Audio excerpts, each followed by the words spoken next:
ఇంకా కైకిలు వచ్చినామకే గట్లా అనిపిస్తుంది. నీకేం అనిపిస్తలేదు అత్త? ఆ వాడ చూడు కూసుండి కూరపాట్లు కుట్టుకుంటా ఎట్లా ఏరుతుందో. గదేనా పత్తేరే రీతి? ఏం తెయ్యాలి? మీకు ఏమైనా సింగారం అనిపిస్తుందా? ఈ లొల్లి పెట్టుకున్నాడు ఇంటికాడ గిదేలోళ్ళు, చేనులో గిదేలోళ్ళు ఏందేమో. ఓ మౌనిక, నీదేం సింగారం? మును ముంగట్టుకోతుందా వెనుకపోతుందా? దవదవ ఎరక రావత్తలేదా? అబ్బో నీకేంది? మా అత్తకు లేదు బాధ, మా అక్కకు లేదు. ఓ బాగానే అవుతుంది నీకు.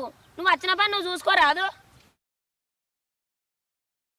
నీకేమైనా ఎక్కువ కైకిలు ఇస్తా అన్నదేంటి మా అక్క ఇట్లా సాటుకు? బాగానే కొడతానా విడా? నీ పని నువ్వు చూసుకో. నాకే సాలు పెడుతుందంటే నీ సంబరం నీ కోడల సంబరం నాకు తెలుస్తూనే లేదు. ఇక అద్దే ఇక ఈ లొల్లద్దు మనద్దు, నేను పోతా ఇంటి మొక్కన. ఆ కూరని పంపిస్తా, పత్తి బత్తలు ఏమో నేను ఇప్పుడు మీ జోలికి వస్తాడు.